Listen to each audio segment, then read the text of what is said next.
Welcome to NarrativeNook audio tales where enchanted stories come to life. If you enjoy our stories, please subscribe, like and share to support our channel. Enjoy listening. Roxanne was about to tell Lucian she could manage to pull herself up when he hugged her even more tightly. "Don't move. Otherwise it will be difficult for me to climb up." His voice sounded a little hoarse. Roxanne felt a brief surge of strange emotion in her chest as she listened to his voice. She stayed still afterward and allowed him to carry her out of the hole. She broke away from his embrace right after they safely escaped the pit. Ms. Jarvis, you are so kind to Ms. Estella." Caden could not help but say wistfully.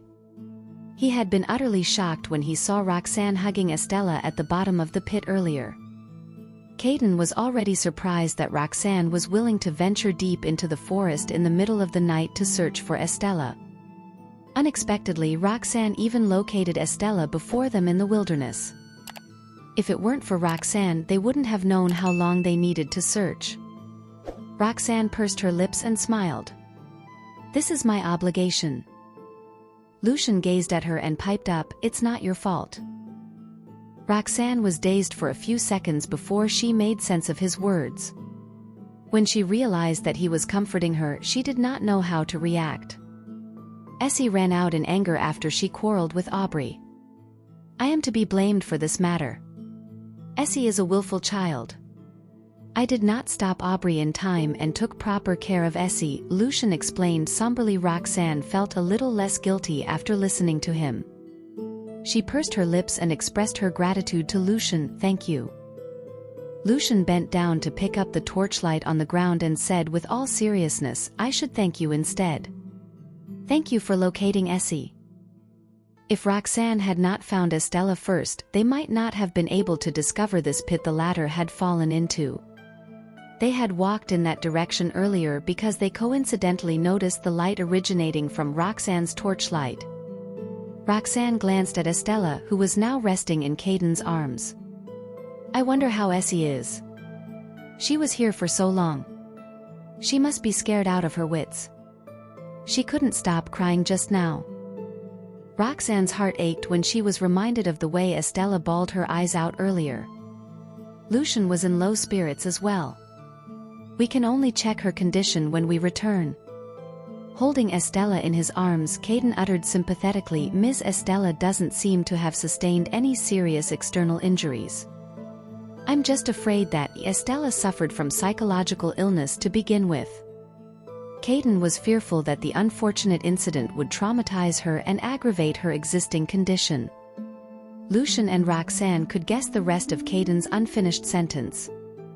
Their faces darkened at that possibility. Along the way back, everyone kept quiet as a heavy atmosphere lingered in the air. After arriving at the hotel, Lucian informed the good news of locating Estella in the WhatsApp group before contacting his mother. Then, he instructed Caden to handle the checkout procedure while he brought Estella, Roxanne, Archie, and Benny back to the city and headed straight to the hospital. Inside the car, Archie and Benny eyed Estella concernedly. "Mommy, will Essie be fine?" Roxanne patted their heads and comforted them, "She'll be fine. Don't worry." Archie and Benny looked up at their mother and said with their hearts aching, "Mommy, you're losing your voice." She smiled at them without saying a word. Roxanne could not care less about losing her voice as long as she could find Estella. Sitting in the passenger seat, Lucian gazed intently at Roxanne and the little girl in her arms through the rearview mirror with an unfathomable look on his face.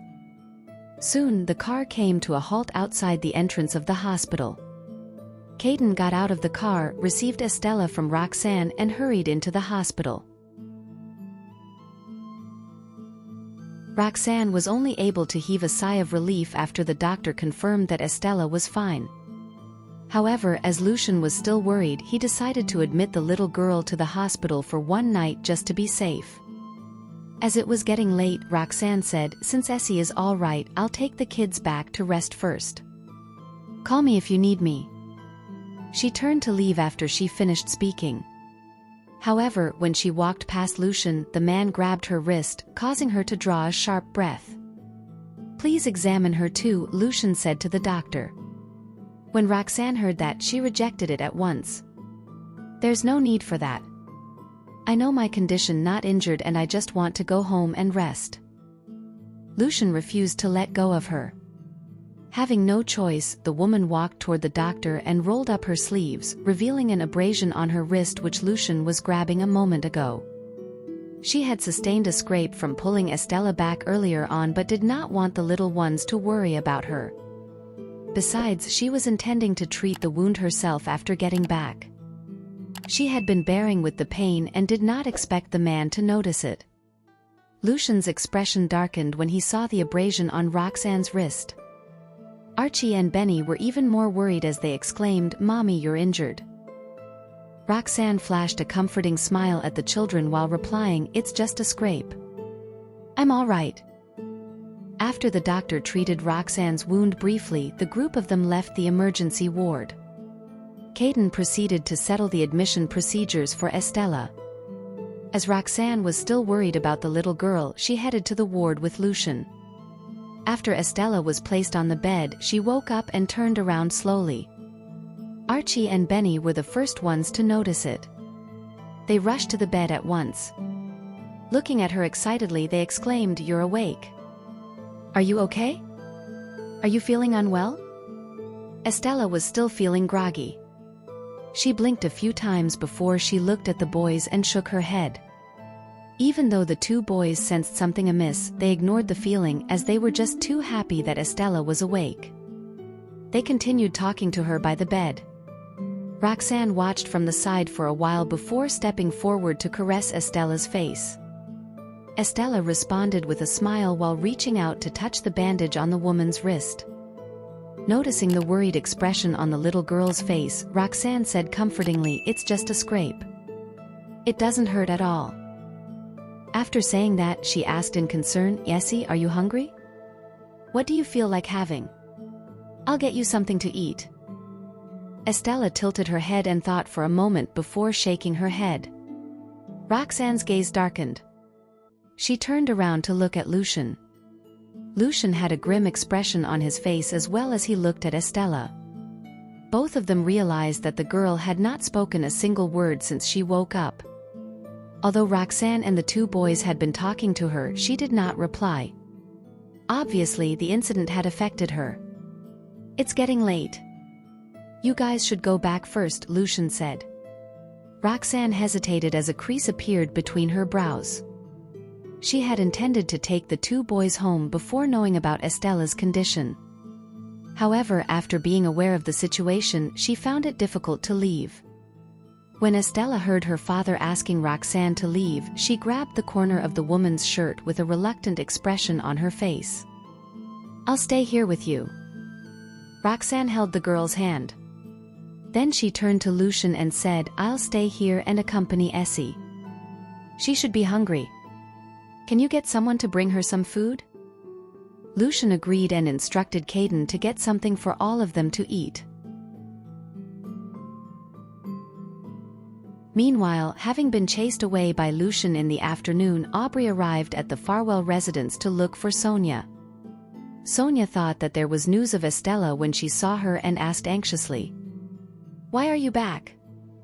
Has Essie been found?" Aubrey shook her head dejectedly. Sonia chided, "Why are you here if Essie hasn't been found?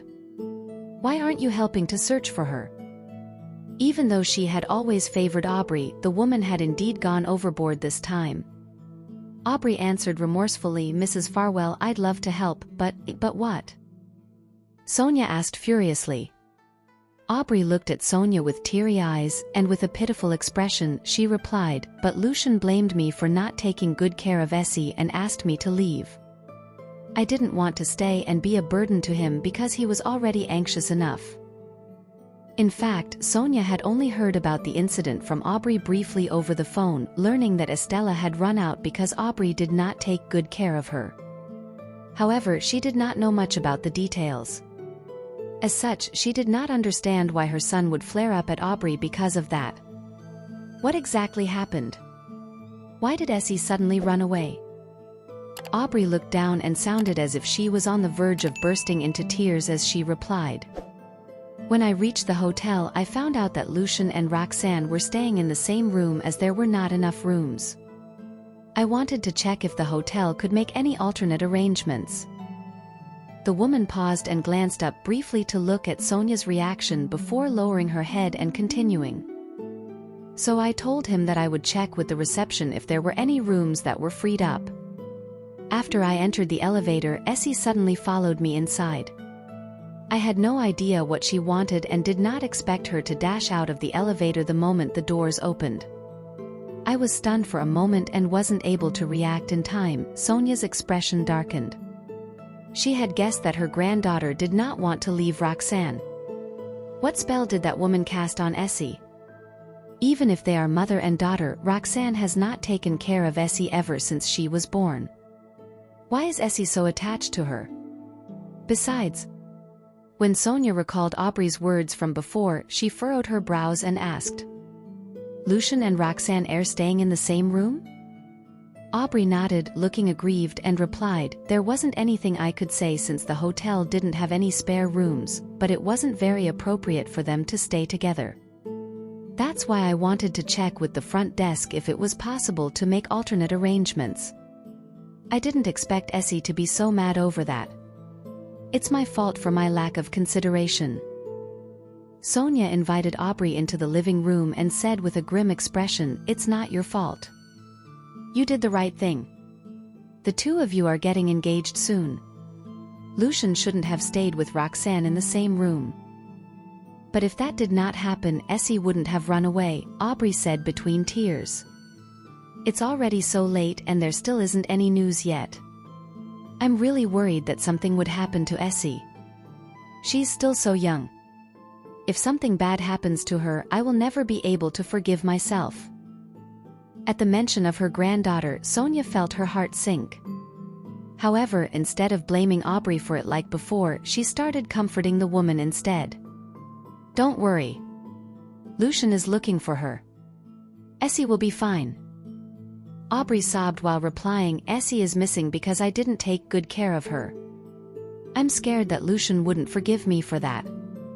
He was so furious earlier on that I thought she had thought that Lucian would hit her, just like before, but the man did not."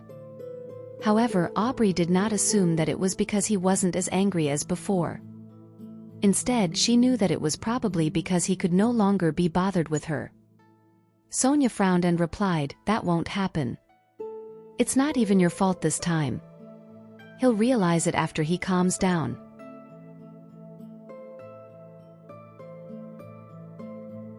After the meal, Lucian told Caden to send Archie and Benny back home to rest while he stayed in the ward with Roxanne so they could both keep Estella company. Roxanne couldn't bear to leave the little girl alone in the ward. Estella was still afraid and refused to release her grip on the corner of Roxanne's clothes. Roxanne felt guilty at the sight of Estella's pale face. She caressed Estella's cheek and apologized, "I shouldn't have rejected you this afternoon. I'm really sorry." Estella shook her head silently. The guilt in Roxanne's heart remained and she looked downcast. Regret had overwhelmed her when she learned of Estella's disappearance.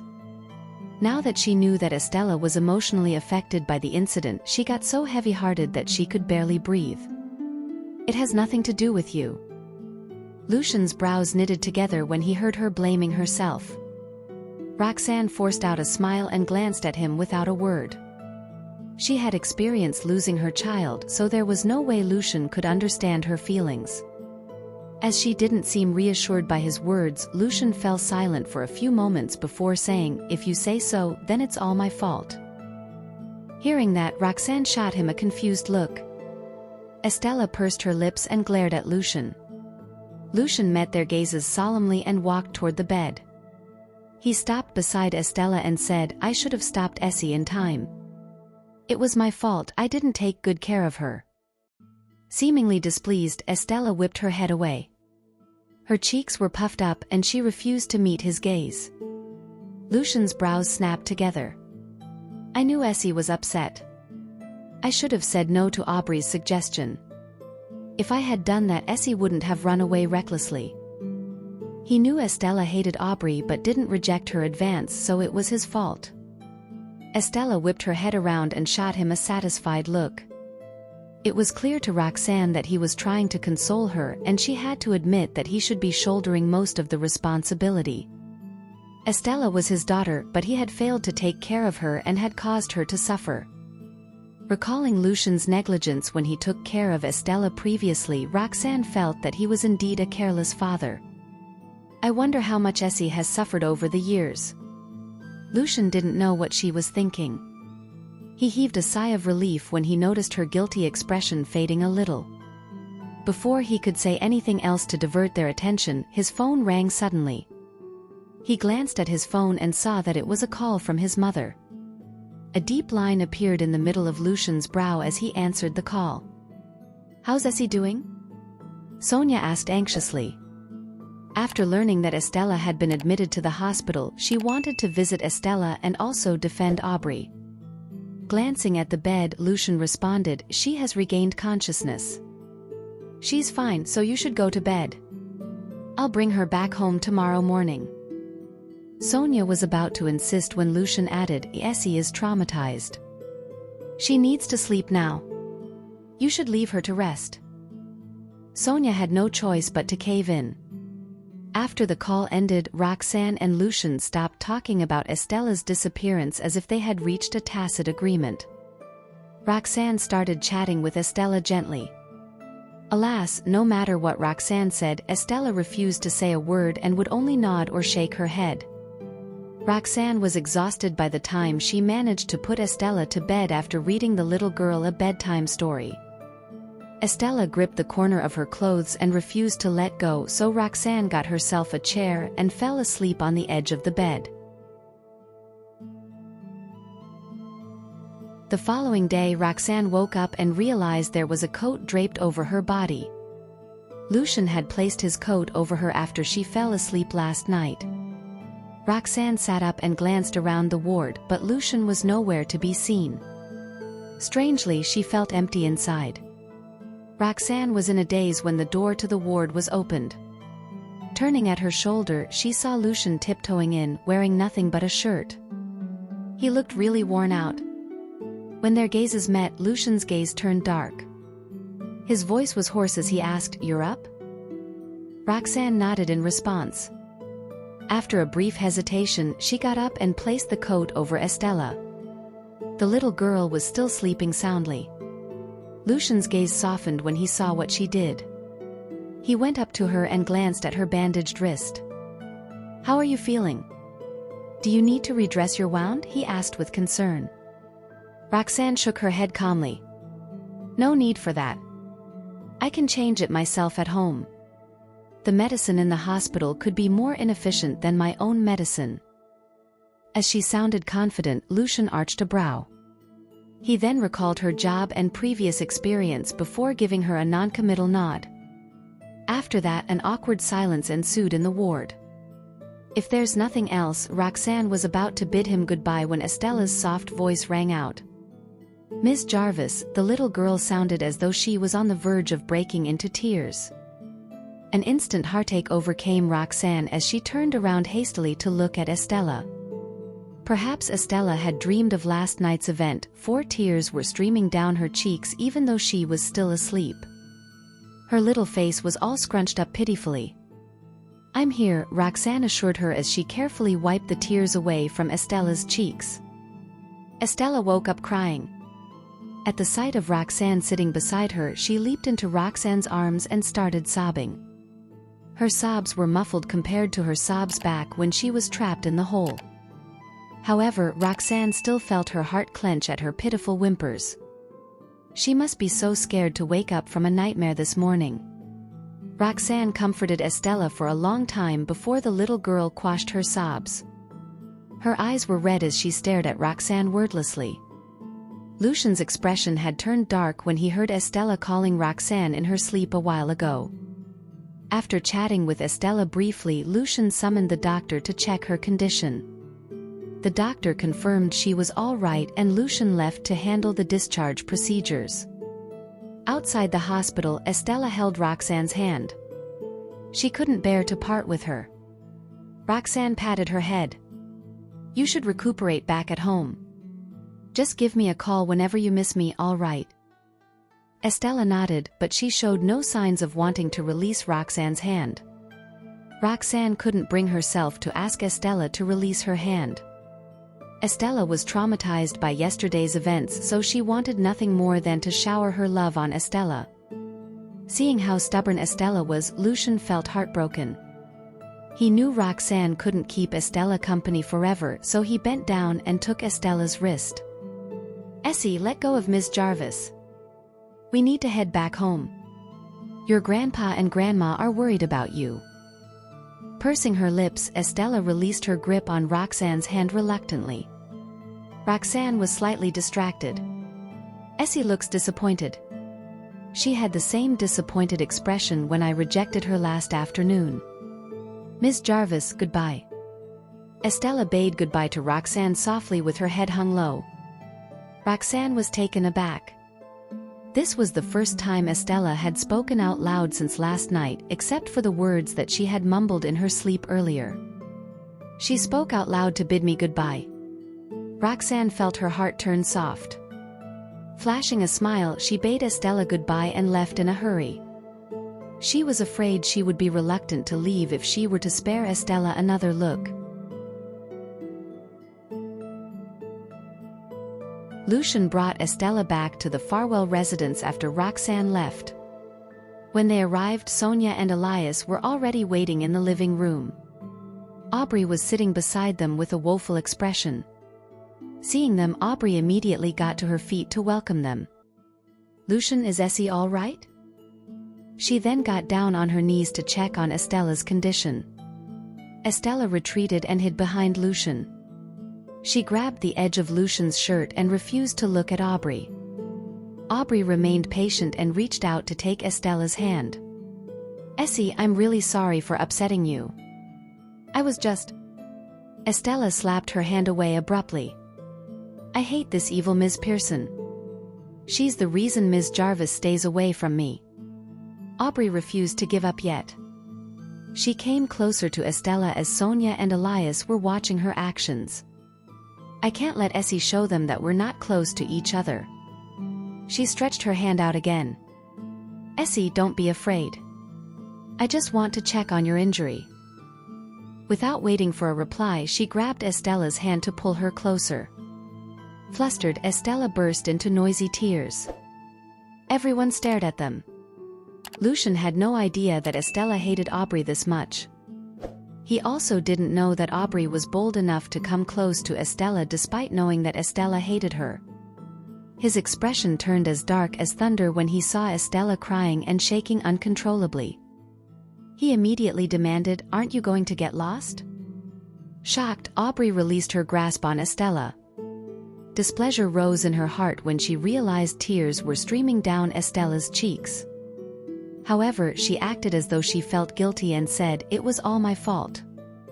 I knew Essie hadn't forgiven me, but I was worried about her. I should have considered her feelings." Having said that, she shot Lucian a cautious look. "I'm really sorry. I had no idea Essie hated me to this extent. It was all my fault. I should leave lest I affect her emotions." Turning to Sonia, she said, "Mrs. Farwell, I'll take my leave now. I'll be back to visit Essie another day." "Lucian, what are you doing?"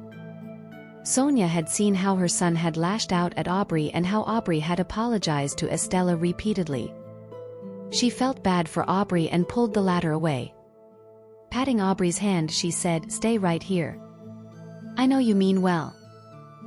Aubrey's lashes trembled as she came back to stand beside Sonia. She looked as though she was close to tears. Sonia glared at Lucian. "Aubrey has been blaming herself for Essie's disappearance.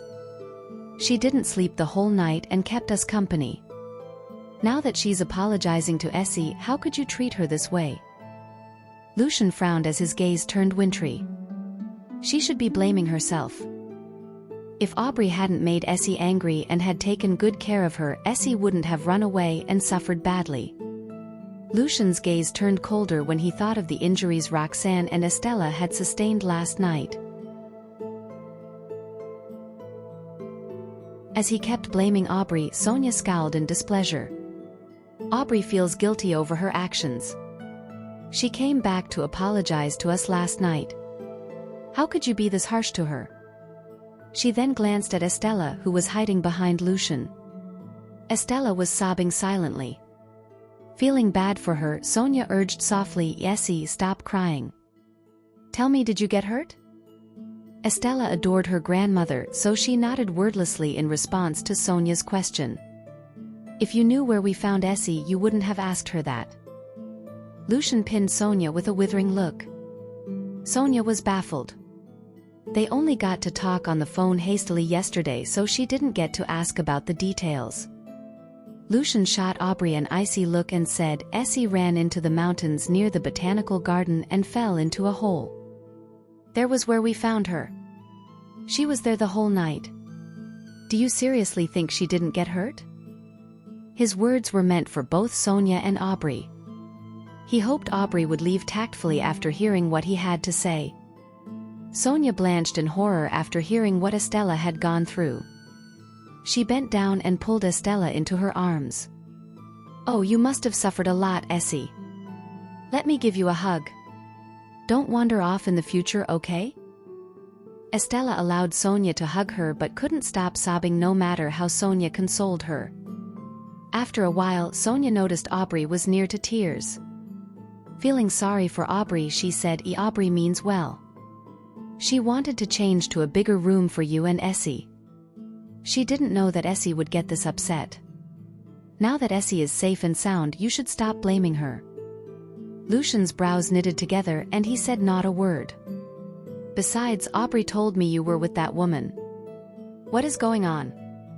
You're getting engaged soon. Everyone in Horrington knows that you're getting engaged to Aubrey. What if words get out? How do you think Aubrey will feel?" As her son seemed unfazed, Sonia felt her heart sink. "Don't tell me you're planning on marrying Roxanne? I've made myself clear. I won't accept her ever. She has to bear some sort of responsibility over Essie's disappearance too." Right after she said that, she felt Estella's chest heaving in her arms. Sonia shot Estella a worried look. The little girl was crying until she was gasping for air. She was also struggling to free herself from Sonia's embrace. It was pretty apparent that the little girl was upset that Sonia had chided Roxanne. Comprehension dawned and Sonia scowled unhappily. "I don't know what's so great about her. Why does Essie love her so much? She can't even bear to hear me chiding her. If she knew what had happened, I wonder if she'll still feel the same way. If Essie was an adult, I would have told her how Roxanne had dumped her when she was a kid." Realizing Sonia intended to spill the truth, Lucian cut in, "This has nothing to do with Roxanne. If Roxanne hadn't entered the mountains late at night to search for Essie, she would have had to spend the night in the mountains." That didn't occur to Sonia, and she was struck silent. A few seconds later, she said grudgingly, "She ought to do that. Roxanne abandoned Essie when she was just a baby. She's just making it up to Essie."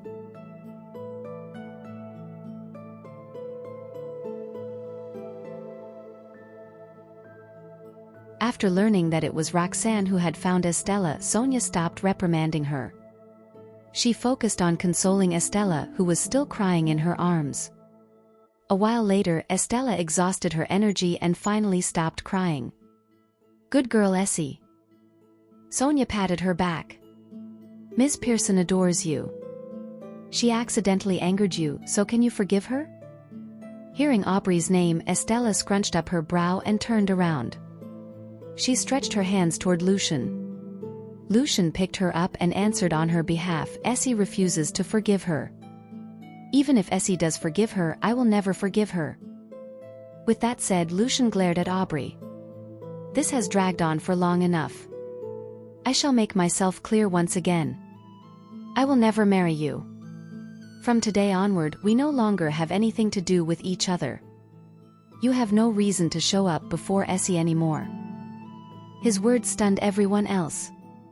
It took Sonia a few seconds to regain her composure. She grabbed Lucian's arm and demanded, "Lucian, do you know what you're talking about? News about your engagement has been released. How are we going to face the public if you refuse to marry Aubrey?" Without batting an eyelid, Lucian responded, "That has nothing to do with me. It was you who released the news without seeking my agreement. I've stated my disapproval, but you insisted on doing so." Sonia's face turned ugly. Lucian had obviously made up his mind. She knew what her son wanted but had always assumed she had control over him. Alas, she forgot he was all grown up now. In fact, he was in charge of Farwell Group now. He was obedient all the while only because he wanted to be a filial son to her. But Sonia trailed off before coming up with another excuse. "But we agreed to your marriage to repay old Mr. Pearson's favor. How are you going to explain to him if you want to call it off?" Lucian furrowed his brows. "We've repaid the Pearson family's favor by giving them what they wanted all these years. That's enough. Farwell Group will still help the Pearson family in the corporate world as long as they don't break the law." Aubrey gaped in disbelief. It was pretty clear that Lucian had come up with that plan a long time ago. When did he start scheming? Was it after he rejected me previously? Or did he start after that batch Roxanne came back? She was panicking when Lucian glanced at her, his face devoid of expression. "Miss Pearson, please leave my house if you have nothing else to say." Aubrey froze in shock.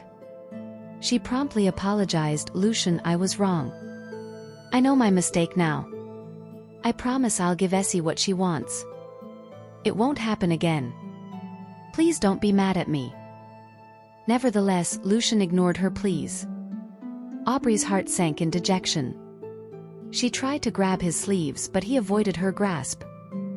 "I've waited for you many years, Lucian." Aubrey's hands froze midair. "I'll change. I promise I will. Please don't do this to me." As Lucian remained silent, she shot Sonia a beseeching look. Sonia shook her head grimly. "You should head back home for now." Lucian didn't show any signs of fury, but she knew that was precisely the sign he was smoking with anger. Besides, it seemed that he had thought about it thoroughly before informing them of his decision. It was useless to say anything now, so she wanted to wait until he calmed down.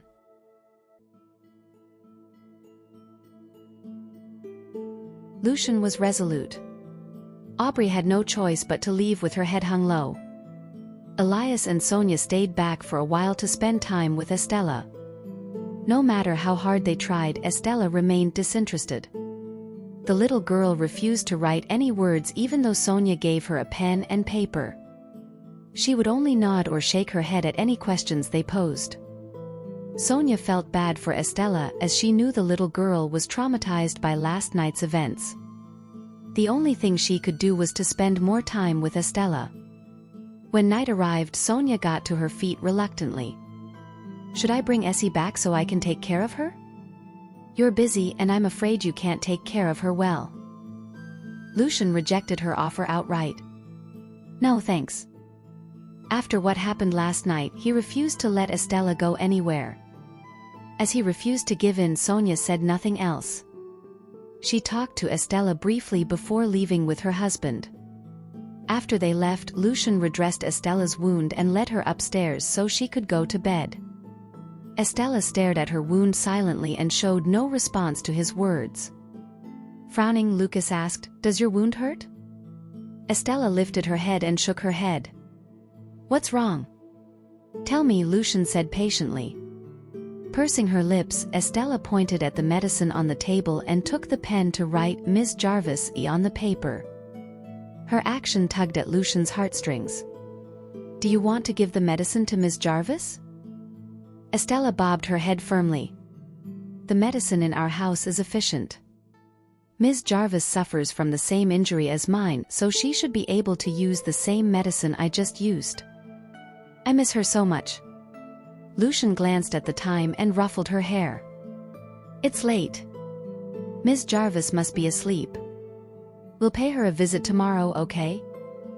Estella hesitated before nodding obediently. Ms. Jarvis must be tired as she had to search for me. She needs to rest.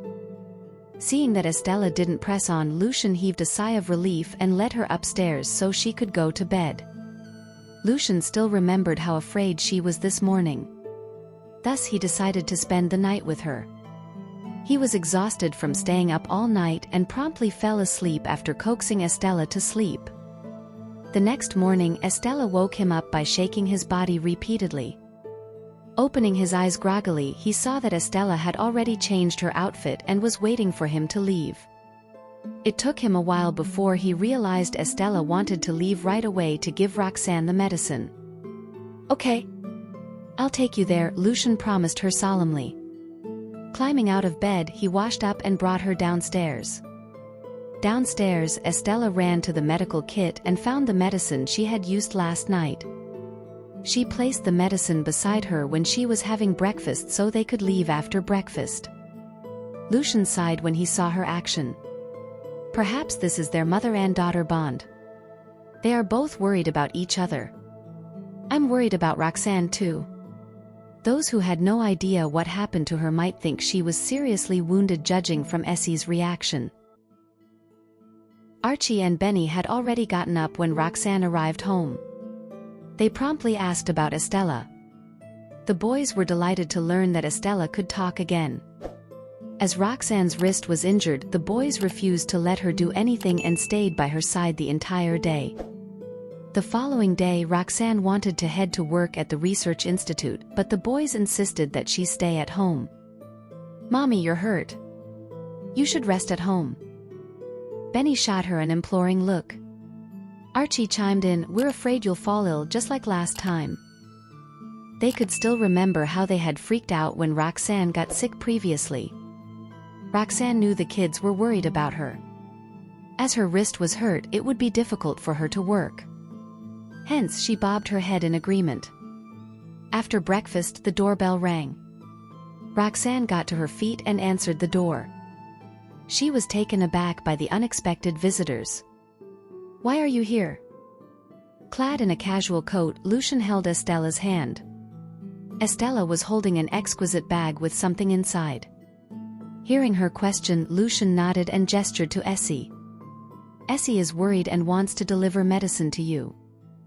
Estella offered the bag she brought with her to Roxanne, affirming her father's words. "Miss Jarvis, medicine."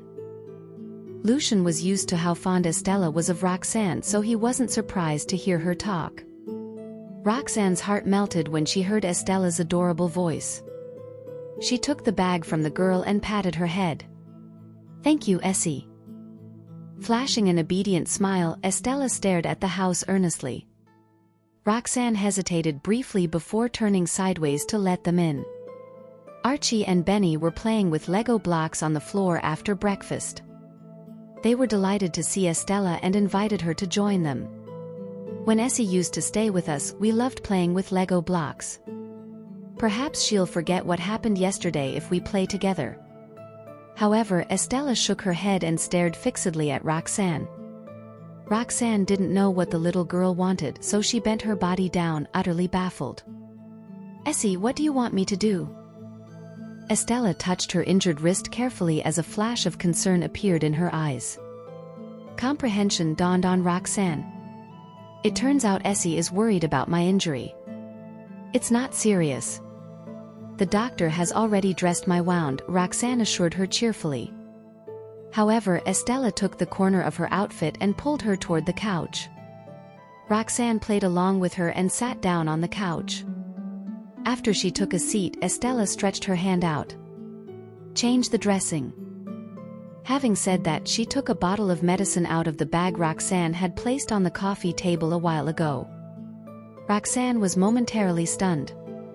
Feeling touched, she gave her hand to Estella willingly. After removing her bandage carefully, Estella pouted unhappily at the sight of her wound before blowing on it twice. Roxanne chuckled. "Essie, are you going to apply the medicine for me?" "It's fine. It might hurt for children, but adults won't feel anything. Just apply the medicine for me." Thank you for listening. If you have enjoyed this story, please like and share so others can see it too. Also hit the subscription button and notification bell so you can be notified on our next release. Thank you for your support. God bless you.